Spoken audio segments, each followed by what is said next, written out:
今回は新しく発売していたダイソーの羊毛フェルトキットを紹介していきたいと思います。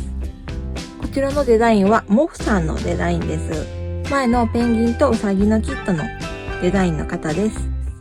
この方はこの鼻の横に真横に目があるのが特徴的なデザインかなと思います。同じペンギンのデザインですが、この白い部分で全然表情が違うペンギンになるようですごく楽しみです。次はちまちま羊毛フェルトさんのキット4点になります。2つがバッジで、2つがキーホルダーです。この猫の服はちょっと難しそうですね。最近ブローチの方も出てきて、作る時間も短くできるし、マスコットよりは作りやすいかなという印象です。今回はこの3点が星2のキットになってます。それからこの3つが星3のキットですね。今回は星1キットはないようです。